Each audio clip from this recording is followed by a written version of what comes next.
Я приветствую вас, дорогие друзья, уважаемые гости и подписчики моего канала. Всем большое спасибо, что следите за нашими разговорами с Семеном Ураловым. Он на связи. Семен, приветствую вас.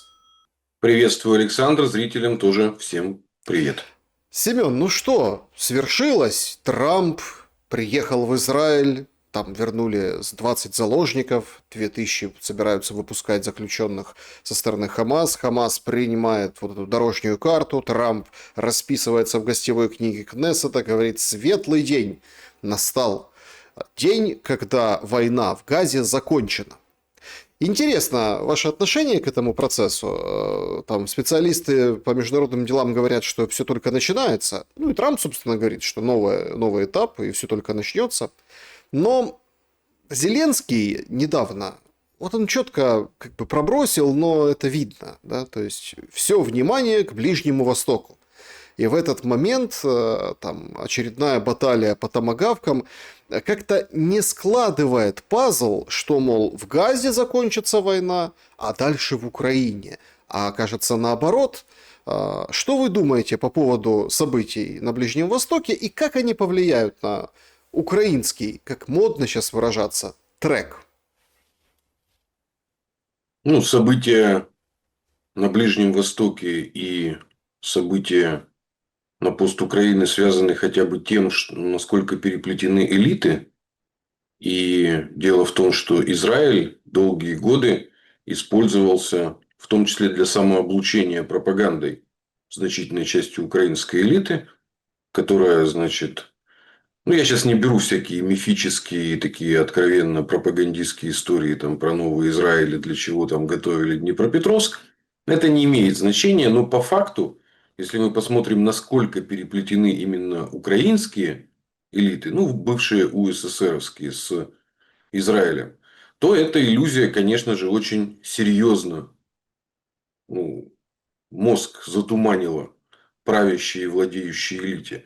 Потому что из России тоже значительное количество уехало в 90-е, потом пытались вернуться, особенно в творческой среде. Но у нас, как вы видите, эта пуповина прервалась. Особенно с начала СВО. Потому что наши же многовекторники, так сказать, они как раз Израиль попытались избрать как место для того, чтобы пересидеть. То есть вся наша вот эти иноагенты на передержке, вот в первую очередь культурные, в частности Алла Борисовна, да, Пугачева. То есть вот Галкина понесло, ее так сказать, муженька, и он не может вернуться в Россию. А Пугачева, которая все-таки, она и статусом пользуется. У нас большой разбор с Алексеем Чадаевым, Павлом Щелиным, вашим гостем, как раз вот этой темы. Поэтому это особенность самооблучения владеющей и правящей прослойки, и, так сказать, подмахивающей, подпевающей интеллигенции части по поводу того, что значит Украина это некий новый Израиль, и поэтому можно проводить какие-то параллели. Проводить никаких параллелей между Ближним Востоком и постукраиной нельзя.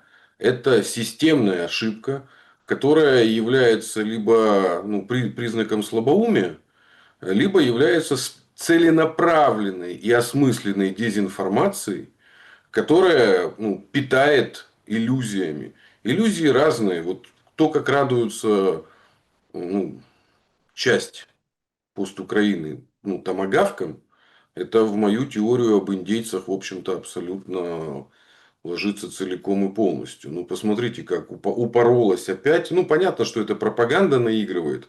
Но просто давайте вспоминать, как это уже много раз проделывали с Украиной. Да? Начали с чего? Байрактары, Джавелины. И вот в очередной раз попытка сделать эту виртуальную историю. С Израилем история совершенно другая. Израиль это форпост ЧВК. Многократно разбирали аналогии с тем же Иерусалимским королевством. Но это не только для Израиля свойственно. В свое время в такую ловушку попала Япония, да, которая рассматривала себя и повелась в том числе на всякие нацистские разводки на тему, что это настоящие европейцы Дальнего Востока, да, влезла в непонятный альянс как раз с нацистской Германией, Италией.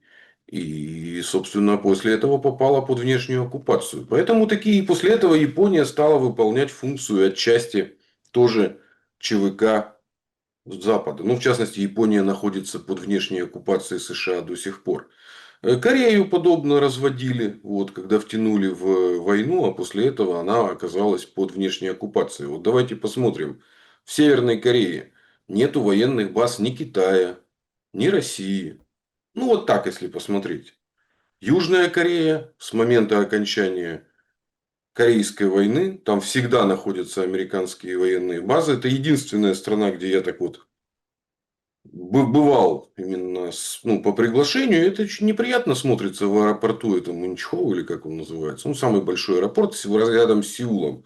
Прям ходят американские военные, чувствуют себя, ну, как бы хозяевами. Ну, понятно, у них какая-то посадка-высадка. Ну, вот как наши, вот ты когда в Москве улетаешь, ты видишь, ну, наши военные, да, куда-то летят. А это, в общем-то, иностранные. Поэтому Израиль это не просто вот такая вот территория, с одной стороны, попавшая под управление и выполняющая функцию военной базы. Она это, начиная с 70-х годов, делает эта территория Израиль, да, с огромным удовольствием. То есть, аж в припрыжку. То есть, это передовой отряд. И в этом смысле, конечно же, для каждого американского президента, который стоит именно на позициях, ну, империалистических, назовем это так, для них очень важно демонстрировать поддержку Израиля. И вот мы обращаем внимание, что в этом смысле у Израиля есть всегда поддержка истеблишмента. Но ситуация поменялась за последние там, 20-25 лет, и изменилась сама структура общества. И из-за войн, которые проходят в арабском мире, тут же дело не только в Палестине. Посмотрите, сколько уничтожено арабских стран за последние 25 лет. То есть, вот я еще учился в школе, начинали разрушать Ирак. Это еще был там, конец Советского Союза, первая война в заливе. За 10-15 лет его добили. Ну и дальше мы перечисляем. Ливия, сейчас Сирия. Люди-то оттуда никуда, но они же разбежались по всему миру. И эти люди, которые разбежались по всему миру, мы видим сейчас на тех же митингах в поддержку Палестины. Почему? Потому что, в общем-то, есть понимание, вот, что там в реальности происходит. И поэтому Запад немножко заклинило. Правящие элиты, правящие прослойки, они так или иначе, это их не просто традиция, Израиль для этого создан, чтобы они его поддерживали. А общество, которое поменялось, оно скорее поддерживает иное общество. Почему? Потому что, ну, они же видят, как бы, что там происходит. Это теперь скрыть-то невозможно. Монополии СМИ корпоративных теперь нету. Поэтому этот кризис, он импортируется внутрь самого Запада и становится уже причиной, ну, некоторых внутриполитических кризисов. И поэтому Трамп, он идет как и по всем остальным трекам. Его интересует только он сам. Ну, как тоже ж новость последних дней, как он в разговоре кому внучке он отчитался, что он 7 войн закончил, да? Тоже такая новость пробегала. Ну, вот он же живет в этом контуре, в контуре личной славы, да, причем славы мировой. Ну, Ну и второе или это вот это заявление, что я не стал отбирать Нобелевскую премию мира у этой венесуэльской оппозиционерки. То есть я не стал отбирать. И она позвонила мне, сказала, я посвящаю это вам. В общем, нормально все, нормально. Там Израиль премию даст, Египет выпишет премию. Ничего, не Нобелевская, но тоже сойдет. В конце концов, украинцы номинируют на Шевченковскую, почему бы и нет. можно отдельную премию придумать, вообще специальную. То есть это же проблем не является. Это же, помните, была история накануне Майдана, когда эти украинские элиты себе ордена вешали непонятные. И вскрылась целая афера. Кого там только не включили в эти масонские непонятные ложи. И как оказалось же, что это ну, никакая не масонская ложа, что это было чистой воды фикция, но с каким удовольствием, причем в эти же, помню, тогда же было противостояние синие и оранжевые, да, и, в общем-то, к этим псевдомасонам с радостью за орденами пошли и те, и другие. Это было, ну, вот, собственно, картина маслом. Это давняя история, связанная с тем, что ну, как тщеславие любимый грех, да, и награждение это единственный, наверное, способ, ну, поздний Брежнев, да, его высмеивали на чем, да, И именно на то, что вот уже героев Советского Союза больше, чем у Сталина. Поэтому это известное самооблучение правящей элиты, которая называется башней из слоновой кости. Оно, в общем-то, очень просто социологически объясняется. Дело в том, что мы, ну вот как человек же биосоциальное существо, и вот наша основа, ну, мы из племен вышли так или иначе. Племя это в районе 50-100 человек. Вот если мы посчитаем реальное количество контактов вокруг нас, это в районе 50 человек. Вот с кем мы постоянно общаемся, реальные контакты. И вот чем выше человек находится в системе власти, ну или бизнеса, влияния, скажем так, тем больше ему искажают реальность его круг общения. Потому что от него все зависят. Это общая проблема. Вот даже начальник, начиная там с небольшого города, да, когда от человека начинает много чего зависеть, а круг общения он же не может разорваться. И поэтому после этого происходит формирование абсолютно виртуальной картины мира. Ну, потому что когда человеку говорят все одно и то же, ну, во-первых, все говорят, какой ты гениальный, ну, как тут не поверишь-то? Ну, это же, ну, понятно. Ну, все же говорят, ну, конечно, я гениальный. Вот. Потом еще добавляется же эффект прирученных СМИ. И, значит, с человеком происходит полное погружение в реальность, в виртуальную реальность. Это основа общекогнитивных войн. Вспомните, эта история прекрасная с Ющенко, когда вскрылась история с его мажором сыном, да, и ему же тогда журналисты начинают задавать вопросы, они, вы там твари вербовані, як он так сказал, ну как-то он сказал там, короче, значит, то есть, хотя это человек, который там 2 года назад был в представлении медиа, абсолютный демократ, открытый прессе, да, тато, значить, у багатьох українських діточок, багатодітний тато, весь такий добрый. А тут, когда раз произошло изменение реальности, значит, сын-мажор гоняет, хотя по нынешним меркам это вообще смешно, никакой он не мажор, а так, вот, всего лишь там зам начальника одного из ТЦК, вот, районного, вот, а там был целый сын президента. Ну, в смысле, тогда это казалось вершиной мажорства. Но, тем не менее, поплыл целый президент Ющенко, которого тренировали политтехнологи и местные, и американские. Кстати, и российские на него работали часть. Когда вся страна раскололась, да, ну, в данном случае, в 2004 году.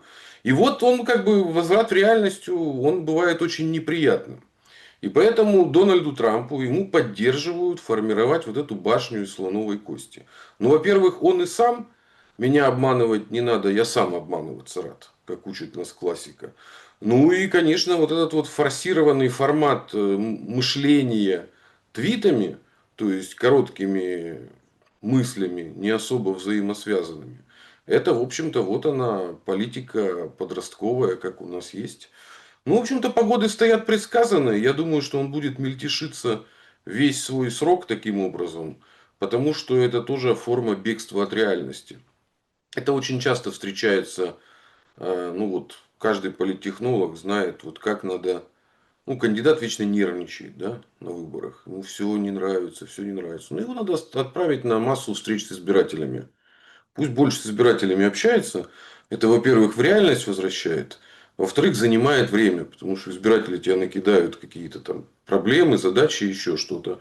Вот. А когда нужно погрузить человека, ну, то есть, а когда уже высокий уровень, то тогда уже и ели специально высаживают, и специально обученные избиратели. Ну, вот так вот полностью в вакуум Януковича погрузили в свое время. То есть, у него все было до такой степени организовано, что когда чуть-чуть что-то пошло не так, он упал от яйца. Помните, да? Ну, то есть, человек привык быть вот в этой вот башне из слоновой кости, а тут вот чуть-чуть, бац, яйцо уже ну, как бы воспринимается как пуля снайпера. Поэтому это проблема. Зеленский сейчас тоже в этом состоянии? И что означают два разговора с Трампом? Что означают его, так сказать, ну давайте честно, да, вот эти все россказни про томагавки, как он их... Правда, еще нет решения, но если получит Украина, то Россия будет поражена в исключительно военном смысле этого слова. Медведев сегодня отвечает Трампу, отвечает язвительно в своем стиле, что Трамп пожалеет об этом. Ну и как бы подтверждаю вашу эту теорию о башне слоновой кости. Трамп говорит, не думаю, что я там попаду в рай, или я создан для рая по итогам войны в Украине. То есть это абсолютная, скажем так, да, вот это пелена, Полетел. которая нависла над мозгами Дональда Трампа. Зеленский в какую игру и во что сейчас играет с Трампом? И есть ли, на ваш взгляд, потому что отдельно там люди отметают эту историю, а другие, собственно, перечисляют набор предложений, чем Зеленский может быть полезен Трампу. Опять возникает вот тема украинского импичмента 2019 года. Тоже как бы интересная. И в этот момент, да, почему-то возникает. Там кто-то говорит о том, что Запорожскую и другие АЭС украинской юрисдикции будут, собственно, передавать американцам. Третьи говорят, что будут диверсии на территории России, и, например, трубопровод из России в Китай может быть поражен. Ну, то есть набрасывают, как говорится, варианты, набрасывают. А Трампу что надо? И что, на что он действительно согласится, на какие услуги Зеленского? Ну, Зеленский не находится в той позиции, чтобы именно что-либо кому-то как собственные услуги предлагать. Его услуги идут в комплексе. Почему? Я сейчас напомню. Потому что это многоуровневая схема. Она же заключается в чем? В чем смысл внутренней биореактора? Один закидывает, ну, это как мясорубка, да, нужно, чтобы была сама мясорубка, нужно закидывать туда и мясо, и немного лука, ну, то есть много что ты в мясорубку всего закидываешь, да. И вот Зеленский может в этот биореактор подавать только человеческий ресурс, да, ну, то есть жизни. Еще есть ресурс деньги и оружие. И вот это начинается, поэтому Зеленский это, ну, в данном случае, это директор такого венчурного фонда. То есть нужно привлекать инвестиции, но постоянно нужно объяснять, на что они. Потому что вообще-то не очень понятно, для чего это нужно. Потому что если рассказать по-честному, для чего это нужно, ну, это нам показывает статистика. Мы видим, что все западные основные корпорации оружейные, все в отличных прибылях. Что немецкие, ну, то есть, ну, вот обращаем внимание, концерны иные, там, машиностроительные, гражданские, что-то сокращаются, у них убыток. Все как перед Первой мировой войной. Я тут рекомендую очень всем почитать августовские пушки Барбары Такман, чтобы не думали, что это как это логика, это лжемоскальская, лженаука москальская, да. Надо читать вот как бы вот рекомендую именно Барбару Такман. Она, собственно, рассказывает о том, как вот эти вот противоречия закручивались и как, в общем-то, именно ну, тогда Рейнметалл, тогда другие, ну, многие корпорации сохранились до сих пор, некоторые изменили только имена. Ну, Siemens, например, он как был, так и остался, да. А это была основная связь еще со времен Первой мировой войны. И во многом заработали они на Первой мировой войне. Поэтому никогда нельзя спрашивать у западного капитала, на чем он поднялся 100 и там, 60 лет назад. Как у Корейка нельзя было спрашивать, где он взял первый миллион. Поэтому это не то, что старый фокус. Это фокус, который они проворачивали дважды. Я просто напоминаю, на чем США стала сверхдержавой. Она стала сверхдержавой на том, что она активно в Первую и Вторую мировую войну зарабатывала на этих войнах. И только в самый последний момент США присоединились на стороне тех, кто уже было понятно, что побеждает. Потому что в Первой мировой войне они присоединились уже в самом-самом финале. А до этого прекрасно и Германию, все было вообще замечательно. Ну и мы вспоминаем, когда был прорван второй фронт. Вот. И до последнего это отражено в наших прекрасно 17 мгновениях весны. Да? Они прекрасно вели переговоры с частью, в том числе СС. Но это исторические факты о том, что, например, там Гиммлер, это в этом был смысл его плана. Да? Устранение Гитлера и быстрый альянс с США и Англией. Но уже это было невозможно, потому что война уже была идеологическая, все эти фюреры ни на что не подходили. И поэтому, то есть, на что я, собственно, зацикливаю.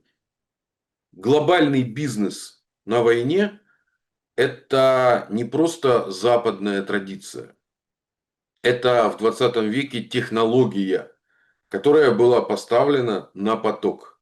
Собственно, с помощью этой технологии, ну вот если говорить языком уже так социологии, так сказать, марксистской, собственно, буржуазия окончательно подвинула аристократию.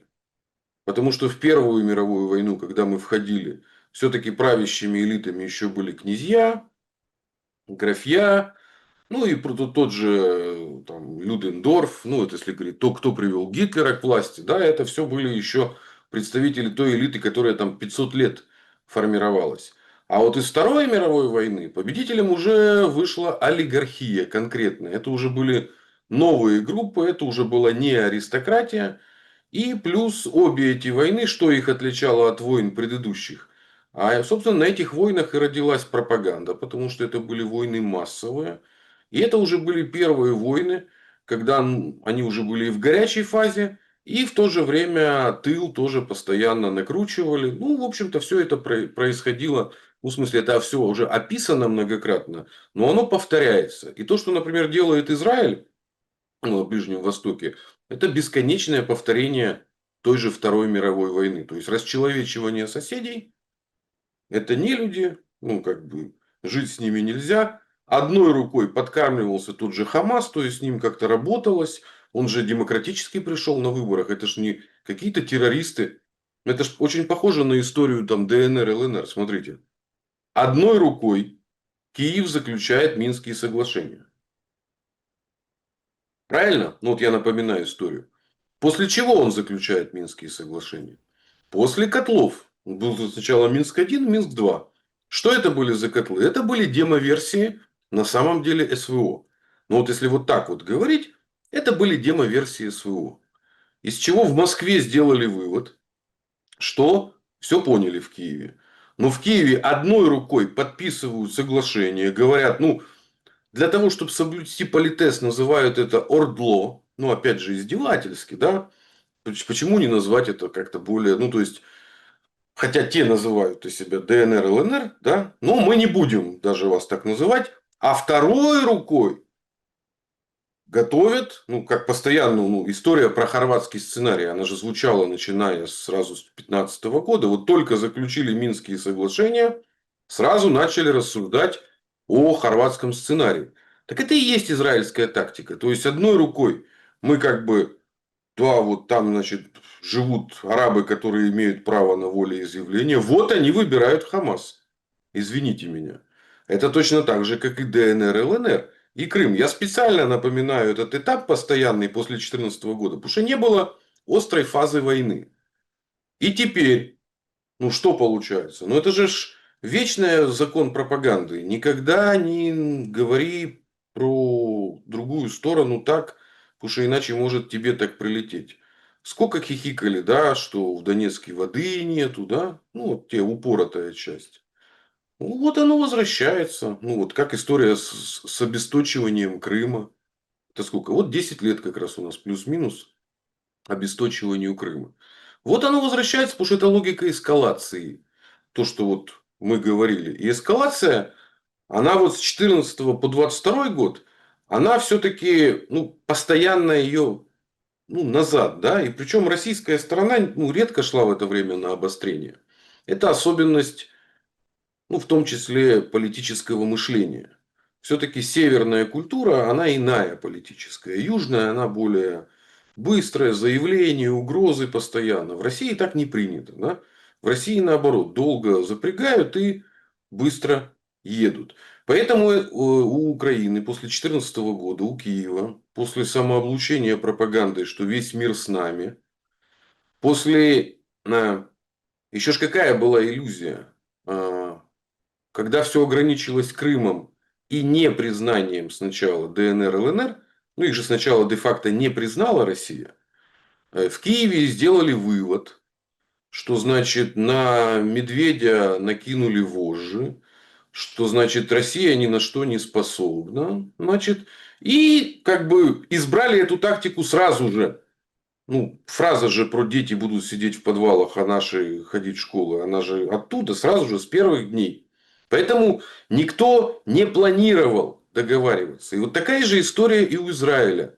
Никто с арабами договариваться не планирует. Но С ними... договорились же вот Так ну сейчас. что? Так это И уже выходит, этап.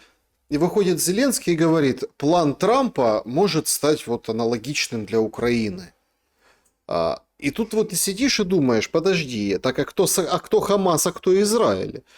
Если у нас есть такая аналогия. Ну, у нас же тут получается сдвоенная история. То есть, по отношению к Украине есть же две войны. Есть война, которую Украина ведет, так сказать, за освобождение оккупированных территорий. Ну, это вот как преподносится, правильно? А второе, есть огромная большая война с Россией.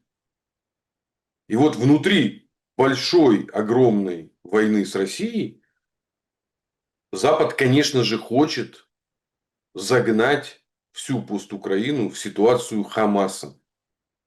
Ну, вот это они хотели бы это сделать, да, чтобы власть дошла до такой ситуации, что делать им деваться некуда, да? И тогда будет объединение, собственно, почему Хамас же был популярный.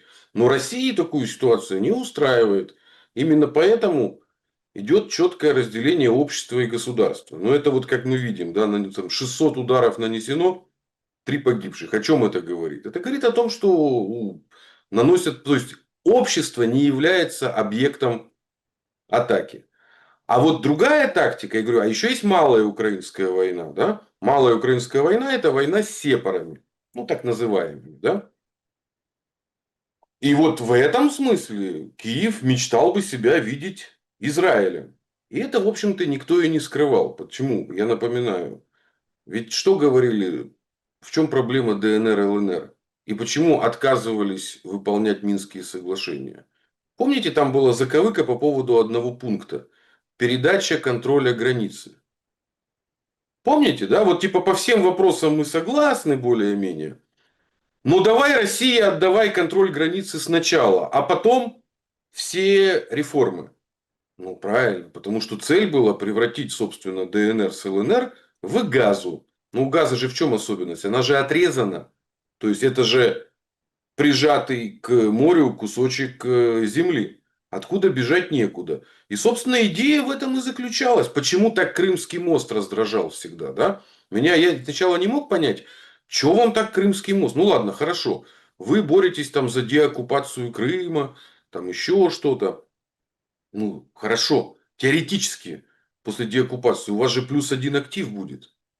Ну, это же хорошо. Ну, то есть, наоборот, радуйтесь. Россия вкладывает много, так сказать, в развитие Крыма. Ваш же актив, который вы считаете ваш, развивается. Ну, это же прекрасно. А теперь я понял, потому что смысл был в том, чтобы Крым остался островом. И для этого нужна была передача границы ДНР и ЛНР, чтобы была возможность устроить как в Газе. Ну, то есть, когда прижаты к морю, либо перекрыта граница, и можно творить все, что хочешь. Ну, в общем-то, про этот хитрый план все стало понятно, когда я еще жил в Донецке, это 15-й год, когда .ю хлопнули по стадиону Шахтер. Вообще бессмысленный удар. Ну, вот просто, ну, это почти самое начало, да. Бессмысленный удар никакой цели не имеет. Но это именно был символ. А потом уже все пошло дальше, поехало. Когда по автовокзалам пошли первые удары. Потому что сначала же в Донецке вообще ж... Ну, я просто тогда в Луганске не был. Вот. Хотя, говорят, там и света не было, воды первое лето особенно. Ну, вот 2014 года, когда была полная блокада. Луганск же сидел в 2014 году как газа, там не было ни света. Мне рассказывали преподаватели, когда вот я приезжал с лекцией Луганского имени Шевченко, да? Вот. Кстати, украинские филологи. Вот. Рассказывали, как топили, значит, буржуйки, как вместе летом готовили еду, разносили ее тем, кто не может ходить, старикам, как вывозили. Ну, то есть, это сейчас уже все подзабыли, потому что в Луганске давно сдвинулась линия фронта, да, от города самого. Но это был вот факт. Вот Луганск находился в такой же ситуации, как газа. И его с радостью все эти будущие герои Украины, все эти айдары, это Азов же был на юге, да, а как раз вот там, в районе Луганщины, там сидели вот местные уроженцы. Поэтому хотел бы Киев быть Израилем по отношению к ДНР, ЛНР, ну, как мы увидели, и по отношению к Курску. Ну, что там, что-то построили? Вот я просто напоминаю для сравнения. Вот в России оказываются все новые регионы, у них есть вилка. Есть судьба Мелитополя, где вообще все так чик-чирик, как говорит Александр Григорьевич Лукашенко, и вообще практически без единого выстрела. А есть судьба Мариуполя, там, где с жесткими боями, с разрушением половины города. И вот в этой вилке просто смотрим, как дальше действует власть. Куда основные инвестиции? В инфраструктуру. Ну, вот из того, что я вижу, да? То есть, то, что будет воспроизводиться. А вот теперь есть другая история. Это те регионы, откуда отошли. Ну, потому что я не считаю это наступлением, потому что это было все-таки отступление российской армии, особенно вот на Харьковщине. Ну, сейчас уже идут обратные бои. Но вот я напоминаю, и что там делала украинская власть, ну, киевская, да? Перекладывание асфальтов. То есть, это освоение, ну, понимаете, да, вот мы видим два разных типа инвестиций. То есть, когда приходит государство надолго, тогда оно вкладывает в ТЭЦ, в инфраструктурные проекты. А когда эта территория рассматривается как территория зарабатывания просто денег, то туда вкладываются, ну, это ж на Украине все возмущаются, да? Типа, идет война, они асфальт перекладывают или бордюры кладут. Но это ж не мои слова, Недавно правильно? прилетела в Чугуевский колледж, прилетел там КАП, по-моему, да, в общем, вынесло все. Чугуев, лицей, по-моему, лицей. Чугуев, лицей. Его отремонтировали за 235 миллионов, по-моему, год назад или что-то около того. Причем это в военное время, вот эти вот деньги, и у него был прилет. Там дети не учились, потому что все на дистанционке. Но вбухали, сделали красиво, по типовым вот этим европейским проектам. Деньги распилили, вот эти сэндвич-панели наклеили красивые, там разноцветные. И вот сейчас получается эти деньги, ну, а где они? То есть, да, какая целесообразность? Потому что там близко война. Но с другой стороны, можно сказать, что и почти капитально тоже вложили. Но это же сфера образования, почему нет? Вот здания реконструировали, ремонт провели, площадки поставили. Поэтому тут как А бы с тоже системой можно спорить. теплоснабжения что? Нет. Нужно всегда смотреть. Это же, вот я тоже недавно бывал на вашей малой родине, как раз на металлургическом заводе. А помните историю, когда чуть не вымерз целый город? Вот. 2007, по-моему, год был, 2008. Потому что новые хозяева завода сбросили всю сеть снабжения, ну, то есть теплоснабжения и всего остального. Поэтому же вот сейчас зима покажет, какое где государство. Потому что в условиях постукраины этого конфликта вкладывать надо было в первую очередь в инфраструктуру, вот, обеспечение жизнедеятельности. Не войны и подготовки войны с Россией, в первую очередь местной власти. Если бы она была ответственная. Но то, как я вижу, себя ведет местная власть, я с интересом наблюдаю больше всего за чиновниками тех городов, которые уже де-факто в России. Ну, самый смешной это был этот Федоров, да, как раз мэр Мелитополя, да? Что они несут? Это все психология мародеров. Ну, это просто мародеры. Поэтому лично я вижу ситуацию таким образом, что украинская сторона рассматривает каждый километр земли как возможность продажи войны с Россией. То есть, пока мы существуем, мы не проиграли.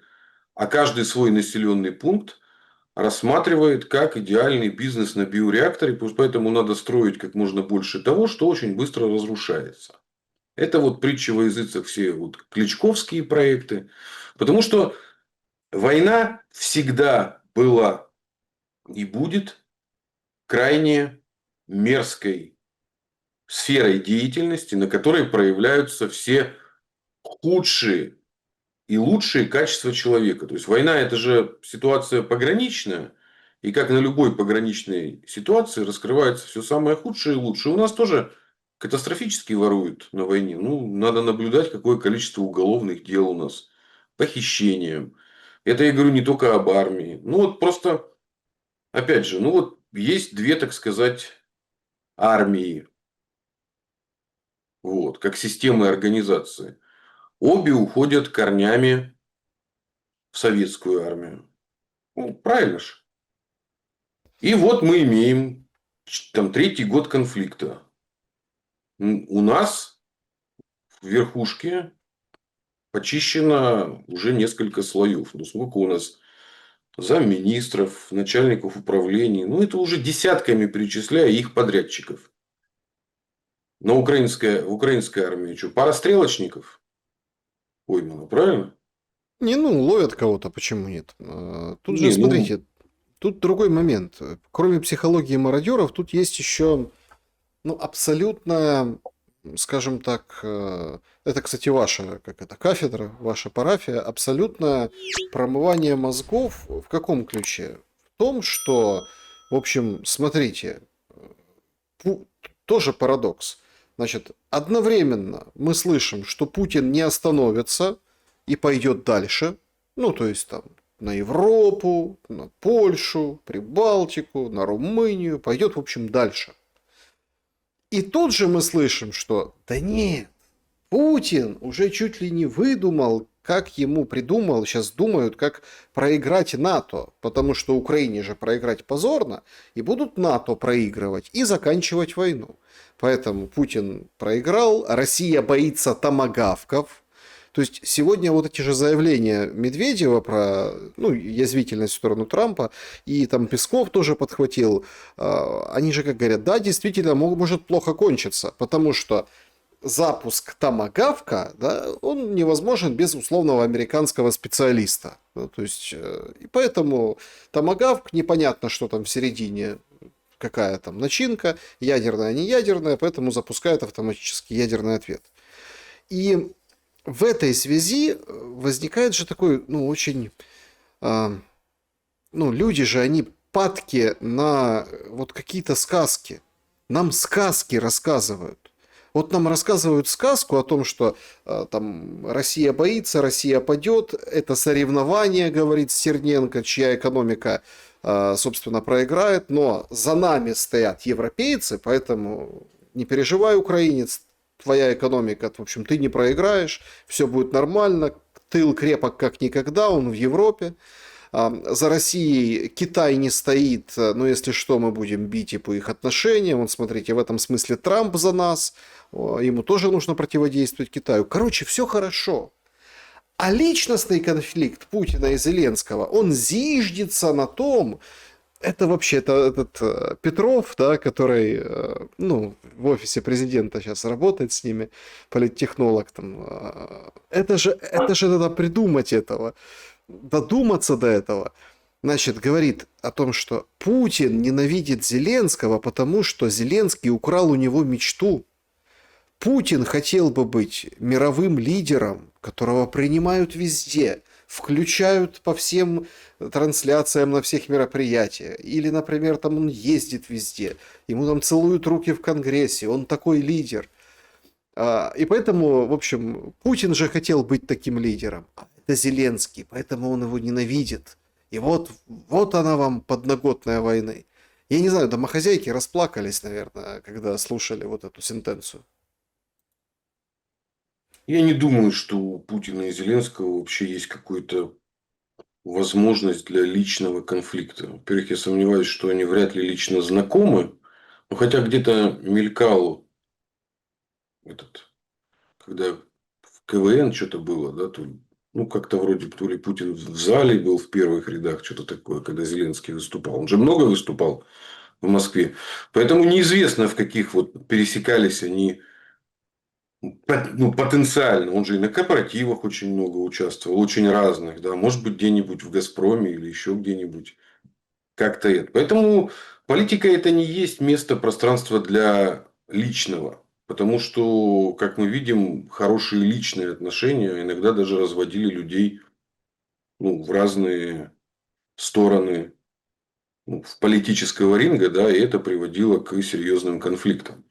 Поэтому это уже не тот уровень, когда нужно говорить о каких-то личных взаимоотношениях. Потому что вот у меня есть там гипотеза, да, что, может быть, там у Чубайса были прекрасные личные отношения. Это, наверное, позволило ему не стать иноагентом и пропетлять в тот же Израиль. Вот. Но, как мы видим, ему все равно пришлось занять даже Чубайсу ну, позицию в этом конфликте. Потому что это же мировоззренческий конфликт. Он же на самом деле о том, что такое территории к востоку от Польши. И это вопрос, который задают уже почти 1000 лет. Что там на востоке? Татария, Скифия, непонятная Московия. Ну, что это за территория? И кто там живут вообще? Варвары или цивилизованные люди? Это вопрос, который задаются вот на западе от нас. Этому вопросу задаются, я говорю, уже очень большой. Они не могут ответить себе на вопрос, кто такие вот мы, русские. Ну, в широком смысле этого слова. Вроде бы белые, но какие-то азиаты. Вот. То ли индейцы, то ли непонятно. Это еще Маркс не мог понять. Он типа ввел даже понятие азиатский способ производства. Ну, потому что он не мог понять, почему экономика, в том числе, на восток от Западной Европы устроена по-другому. Почему у нас государство может быть субъектом изъятия добавленной стоимости? Это связано с тем, что они в принципе не понимают, как устроена, во-первых, наша цивилизация, а во-вторых, как устроено у нас отношение между обществом и государством. Ну, в частности, да, вот, ну, чем севернее наша цивилизация, тем невозможнее здесь вообще существование без государства. Поэтому, например, для жителя Одессы централизованное отопление – это приятный бонус, а для жителя Салихарда центральное отопление – это единственный способ вообще, ну, чтобы город такой был организован. Или Петербург. Я всем очень рекомендую чаще, как можно, выходцам из постукраины, кто переехал и вскоре переедет в Россию, бывать в Петербурге. Потому что их всех, так или иначе, кто ходил в украинские школы, воспитывали на Тарасе Шевченко. Ну, много же Тараса Шевченко, да? Но при этом скрывали, что он-то поэт-то был петербургский. Ну, где он большую часть своего времени творил? В Петербурге, извините. Вот. И знаменитым он стал в Петербурге. И понять вообще вот эту вот тоску южной души, оказавшийся в условиях севера, это на самом деле Тарас Шевченко. В очень, ну, достаточно такой эпатажной форме это говорил Олесь Бузина, покойный, вечная ему память, да? Но это по факту так и есть.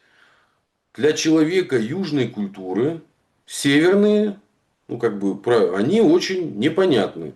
И наоборот бывает. Тот человек, который слишком много себя позволяет, в том числе языком трепать, его отправляют как Пушкина куда? Я напоминаю, куда Пушкина сослали? В Кишинев, в Одессу. Посиди, подумай. С такими же южными людьми пообщайся. Ну и он как это, язык до Киева доведет, да? Это же история. Вот. Поэтому, ну, вреден север для меня. Поэтому это давняя наша традиция. Конфликт, ну, вернее, не конфликт, а когда наши враги находят вот эту вот точку противоречий между севером и югом нашим. Потому что я-то считаю, что русская культура в широком смысле этого слова – это цивилизация. Потому что мы единственная из славянских культур, которые развились до мировых. И мы естественным образом, собственно, все включаем. И поэтому наши оппоненты очень давно, с давних времен, это началось, знаете, когда? Когда Данилу Галицкого короной соблазняли. Это же была давняя история. Вот с этого момента, если говорить исторически, началась вот этот, ну, появились предпосылки для вот этой украинской трагедии, которая сейчас обернулась. Потому что южную часть нашей общей мировой культуры постоянно соблазняют за счет близости. Ну, началось, я говорю, с Данилы Галицкого. А север всегда опирается на восток. Как Александр Невский, который пошел на союз с Ордой вот, для сохранения идентичности. И, как показалось, ну, вот результат. Во что развилась Северная Русь, то есть Московское княжество, и во что развилось бывшее Галицко-Волынское княжество. Да? На севере пошли по пути одному усиления государства и сохранения общества.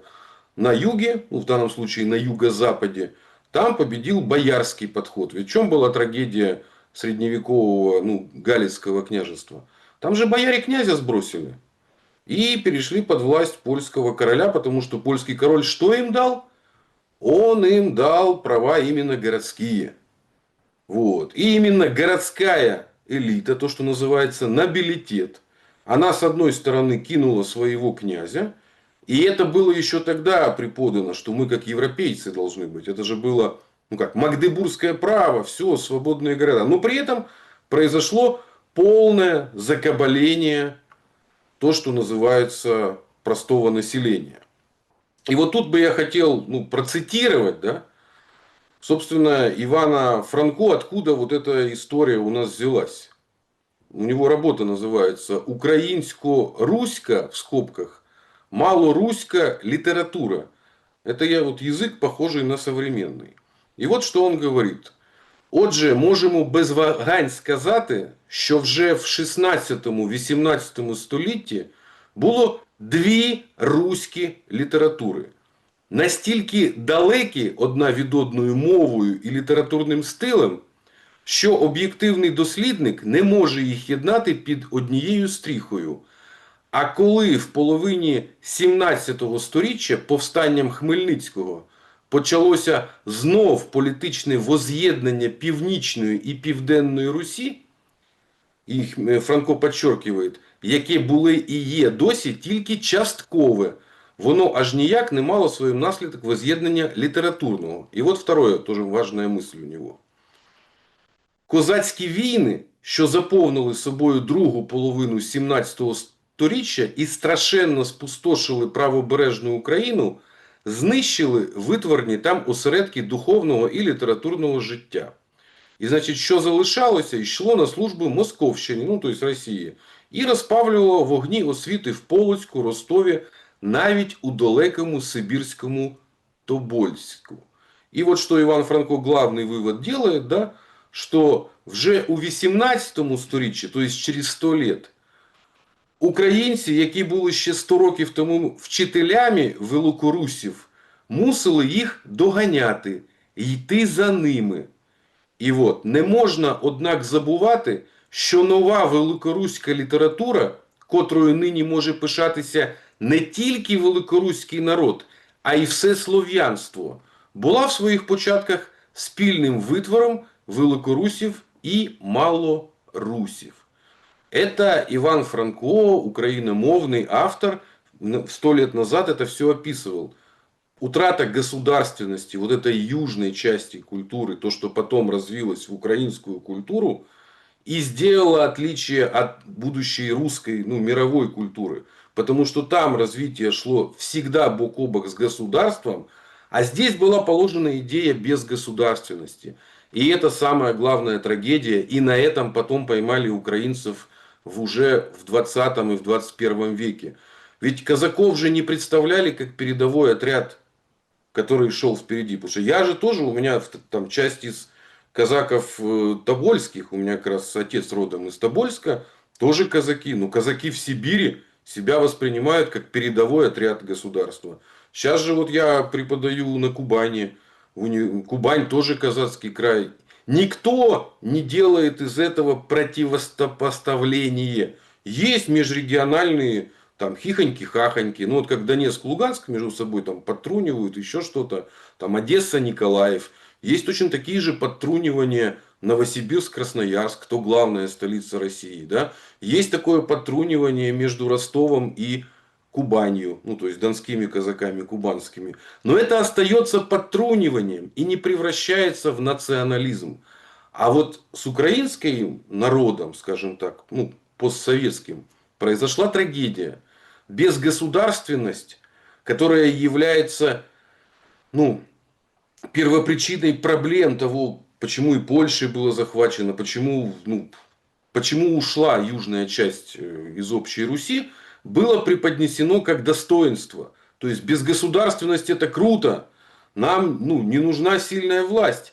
И преподносилось это все под видом европейских и демократических реформ. Хотя де-факто это было уничтожение своих основ.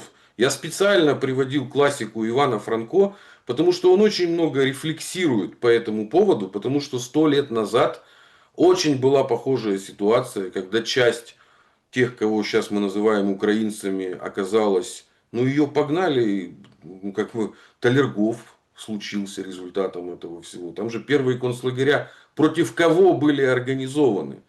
И потом то, что мы разбирали, вот это нынешнее ТЦК, это, конечно же, есть наследники, то, что мы говорили, АУНовской службы безопасности. Потому что так происходит всегда. Ведь это даже движение опрышков, которое было на той же Западной Украине. Как только начинают, ну, жителей вот этих краев, восточных славян, назовем их так, гнать на бойню против таких же, как они, в обществе включается режим либо отторжения, либо непринятия этого. И хочется, не хочется, их придется гнать батагами, как гнали батагами в свое время на казацкие войны. Воспроизводится вот эта вот модель пан, підпанки и холопы. Потому что само население, которое является носием тієї самой украинской мовы, ты, ну, потому что как только ты начинаешь образовываться, ты понимаешь, как это все переплетено. И ты приходишь к выводу, к которому приходил тот самый Иван Франко. У вас тут разгорелась дискуссия по поводу там сельскости, не сельскости. Я это очень считаю тоже формой национализма. Я хоть родился в городе, но я-то считаю, что 85% всех жителей постсоветского пространства так или иначе из крестьян. Потому что революция и последующая гражданская война, во-первых, привела практически к уничтожению прослойки того, что мы говорим, там, дворяне, и там, буржуазия, купечество, да?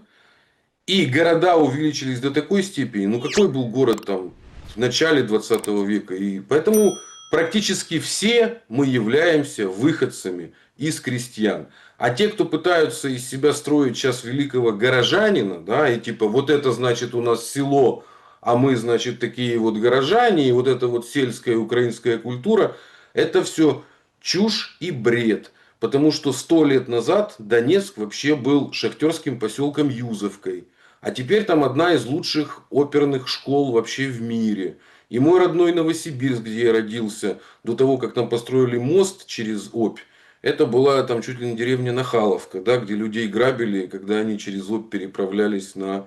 А теперь Новосибирск это, на секундочку, вот все наши сушки, где делают, вот, и отечественную вакцину от коронавируса, где придумали в Новосибирске. Ну, так, Поэтому знаете, 100 повод лет, своеобразный, чем гордиться, конечно. ну как, чем, А, оперный театр, не, ну что вы, Смотрите, тут такой 100 лет. момент. Так как это все закончится? Понимаете, в чем дело? А, Нам откусывают вот как такими кусачиками, да, проволоку. Вот когда ты хочешь зачистить провод, да, ты же удаляешь вот эту оплетку, да, и вот как бы немножко подтачиваешь его.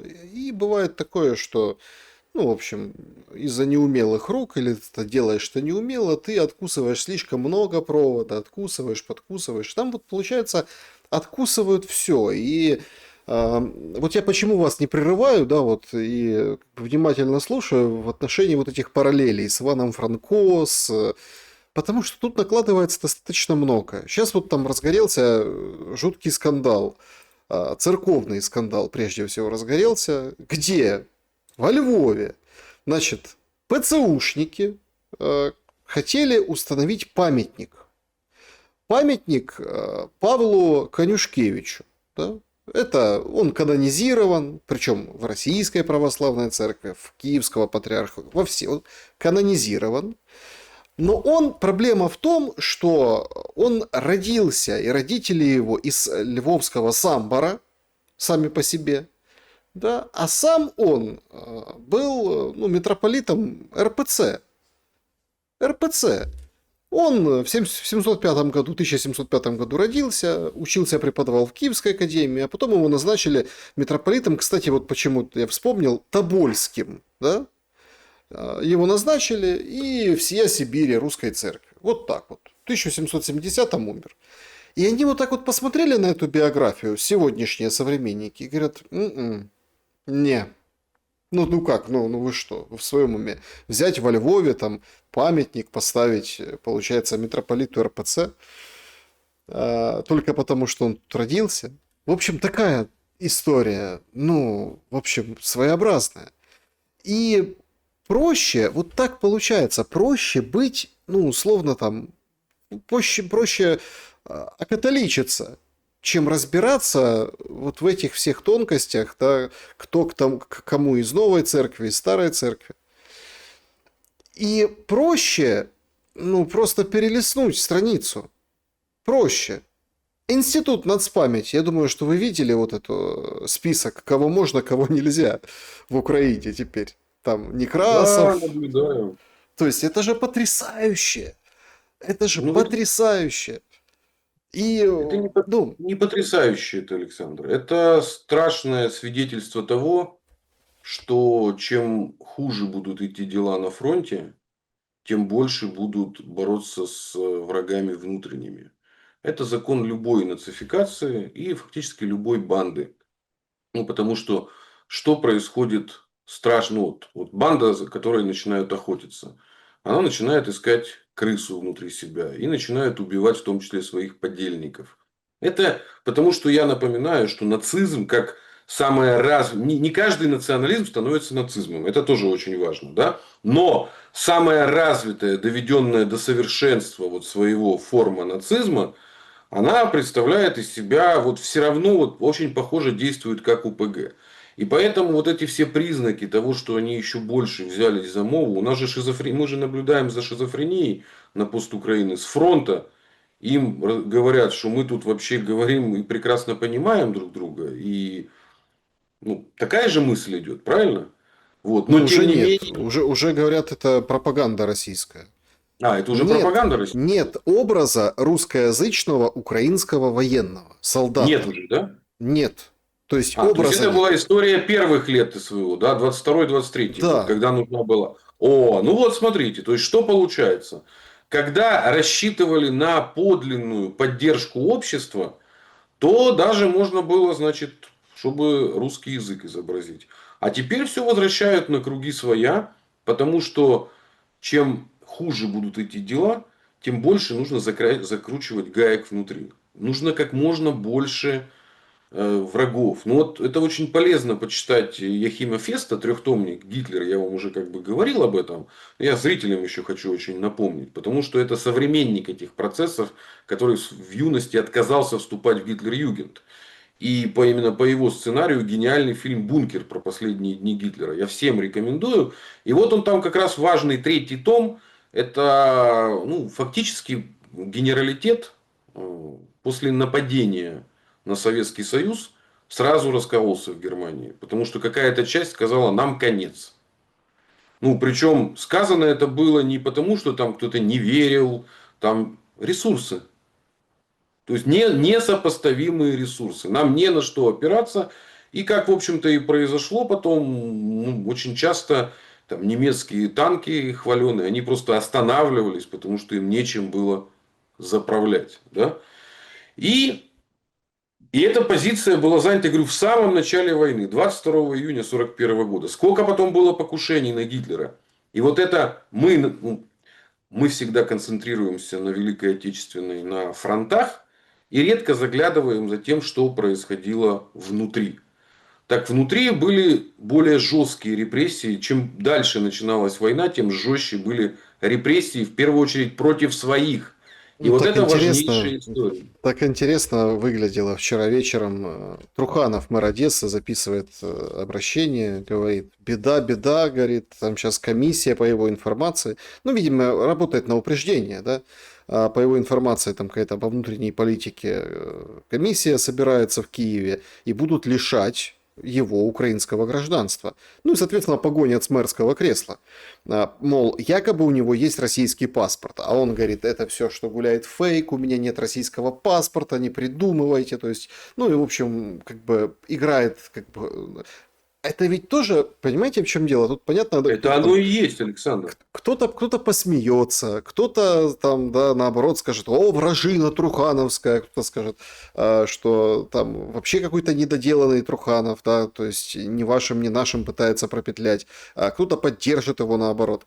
Но тут же суть какая? Вы представляете состояние этого чиновника, ну, мэра, да, мэра, выборная должность, не назначенная, но тем не менее, представляете состояние мэра, что ему это же зрело, это же день, два, три, может больше, это же переваривалось, это подбирались слова, это он готовился к этому, это самое вообще, наверное, подготовленное было его обращение с тем смыслом, что ну, и чтоб наперед, да, не когда в СМИ объявили, а потом ты выходишь, а чтобы вот, это же ход, это же для него целый шаг политический.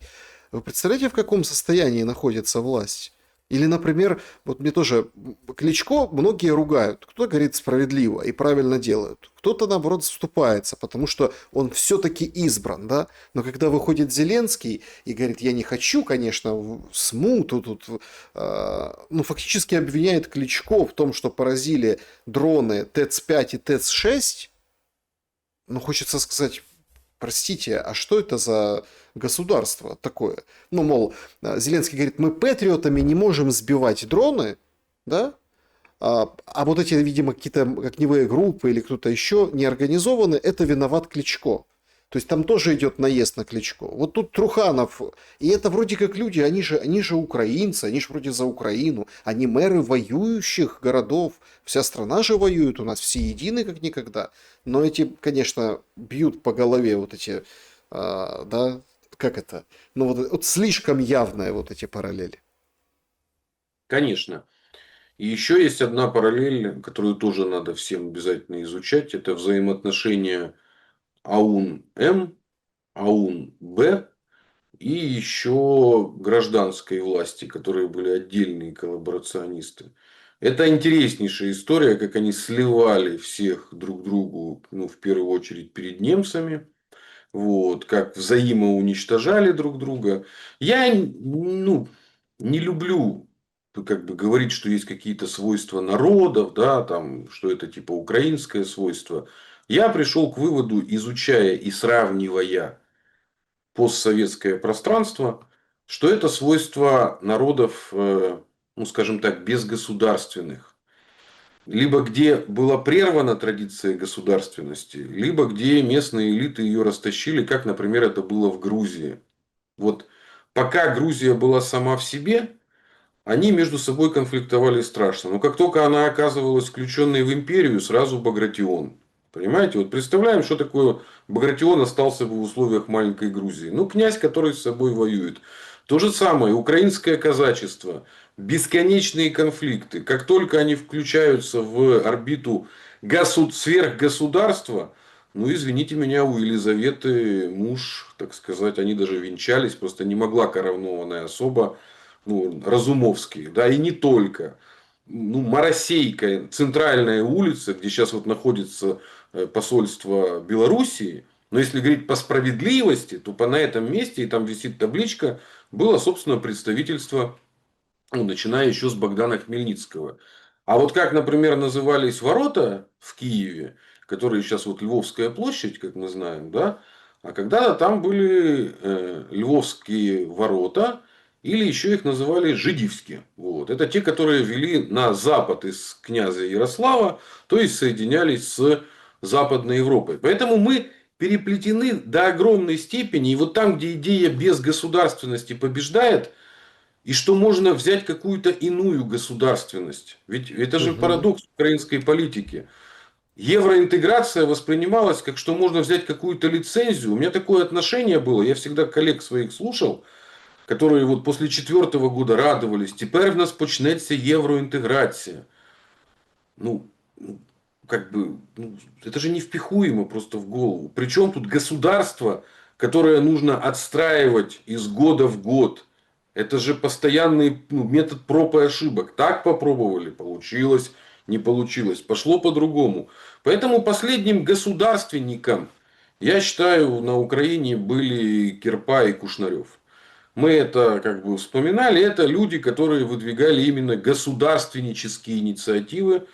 Именно благодаря этому появилась единственная в свое время дорога Одесса-Киев, да, как бы, хотя, ну, потом железные дороги активно вкладывали. И вот то, что сейчас еще живет, те хозяйства, которое осталось на постукраине железнодорожное, это заслуги в первую очередь Георгия Кирпы.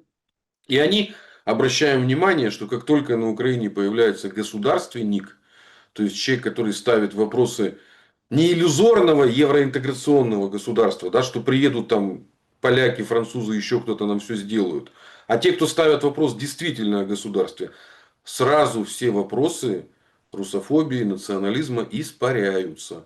Потому что само собой получается, что единственный способ установить государство на этой территории – это тесный союз с Россией. Потому что все остальные способы это начинается игра с внешними игроками. И втягивают в такую игру, как вечно с гетьманами происходило. Ведь самая страшная же история в руине была в чем? Что каждый гетьман, вместо того, чтобы строить государство, то есть институты, систему налогов, образование, ну, то, что и есть государство, он сразу начинал играть в геополитические игры, понимаете? Единственным исключением, наверное, вот был в этом смысле Мазепа, и поэтому он был популярен. Что он строил церкви, еще что-то, да? Но потом решил все-таки сделать предательство. И почему это было так воспринято, как предательство? Ну, и Петр Первый же, да? Ну, это, кстати, он же выдал отдельный указ, что предательство Мазепы ни в коем случае не распространять на малороссов. Ну, то есть, чтобы никаких не было, что это свойство, значит, характера. И орден Иуды был выпущен именно конкретно к Мазепе. Поэтому те, кто находится сейчас при власти и находится с 2004 года как минимум, а с моей точки зрения Кучма встал на этот путь в 2000 году, они пошли на пути безгосударственности, что государство нам не нужно. И заменили идею государства идеей иллюзорной евроинтеграции, которая должно... И все должно само по себе произойти. Мы должны возжелать евроинтеграцию. И хлоп, у нас, так сказать, появится вена вокруг. И вот Ну это и самое... понятное дело, это перекладывание ответственности, Семен. Ну, Конечно. то есть это тут причина не в том, что там, ой, мы хотим, вот мы такие сумасбродные, вот мы так решили, нам так хочется. Это чтобы не мы отвечали за все, да? То есть в той же вот Одессе, да? То есть Это что, инфантилизм. ну, это чтоб не мы отвечали, почему у нас дождь сильный пошел и потоп затопило все, да? А кто? А это кто-то. А, то есть придет кто-то и будет, а мы будем что? Пануваты, там, царюваты. Да. Будем вот здесь находиться и будем пользоваться благами, кружевными трусиками, пенсиями европейского уровня, зарплатами, да, но там цены оставим те же, отношения и характер кумовства и другого оставим тот же. И, собственно, так будем и жить дальше. Вопрос только, понимаете, ключевой, важный. Тут выходит Тимошенко, Юля, которая, и говорит, по моей информации, конец войны не за горами. И говорит, дорогие, потерпите. В общем, и фраза вроде как в этом интервью такая, все очень просто, ну в ее стиле, знаете, ну вы тоже помните, да, там, когда там, если следили за Юлей, она вот это с придыханием, вот это, дорогие мои, вот это вот все, вот это. А я вот так вот смотрю, и тут такой эффект Януковича возникает. В каком плане? Ну ты же вспоминаешь вот эти ее придыхания тогда, да, и как-то вот теплее становится на душе, да, от того, что, может, она просто сказала, нет у нее никакой информации, что все скоро кончится, но ты все равно вспоминаешь вот ту политику, да, какой она была, как бы, да, и хочется верить, что вдруг она что-то правда знает, может, правда конец не за горами, что думаете? Ох, Юлия Владимировна, конечно, это, знаете, если есть альфа-самцы, то это альфа-самка. Вот. И плюс надо не забывать, что это, так сказать, матка Днепропетровского клана. Вот. После того, как ушел Лазаренко, это же давно произошло, вот уже 25 лет. То есть Юлия Владимировна это последний, наверное, долгожитель украинской политики. Все остальные так или иначе на пенсии.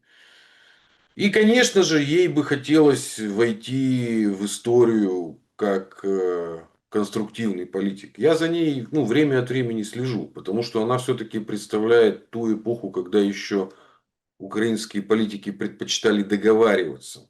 Но не потому, что они не вступили на скользкий путь антигосударственности, как безответственности, я с вами согласен полностью, а потому, что это были люди из 90-х, которые свои миллиарды первые заработали с москвичами, сибиряками, петербуржцами. Это все так или иначе была нефть и газ. Так или иначе, оно лежало в основе и металлургии, и нефтехимии последующей, и самое главное перевалки. Даже польские олигархи, конечно, я напоминаю, там этот Петр Кульчик, это тоже один из партнеров Газпрома. И этот же Бабиш, который сейчас в Чехии пришел, тоже очень плотно с партнерами старшими сидел на Востоке. Потому что эти все элиты, скажем так, давайте назовем их центральноевропейскими, потому что украинские элиты, они де-факто являются восточноевропейскими, но они всегда хотели быть центральноевропейскими. То есть, как поляки. А их считали восточноевропейскими. И вот Юлия Владимировна Тимошенко, это, конечно же, я говорю, мало того, что она альфа-самка, она еще и, конечно же, знает все истории.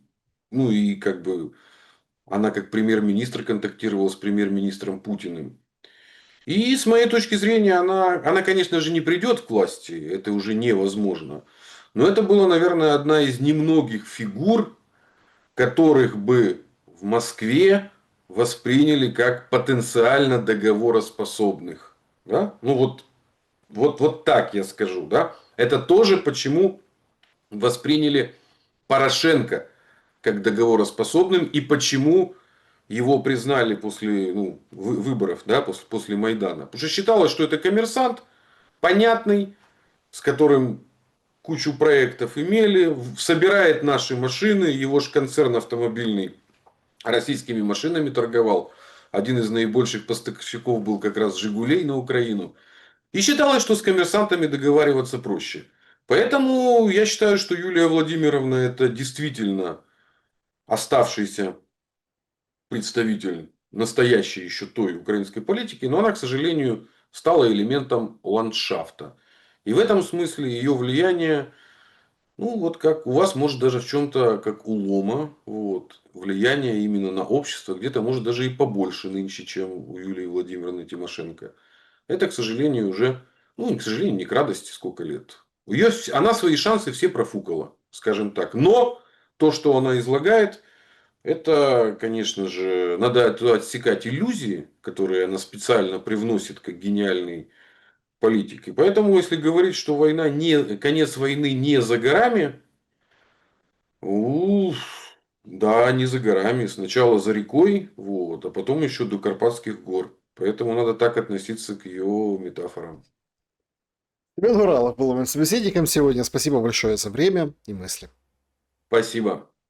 Друзья, берегите себя, подписывайтесь на Семена Уралова, ставьте лайки, пожалуйста, этому видео и пишите в комментариях, что думаете. Берегите себя, добра и света. Увидимся.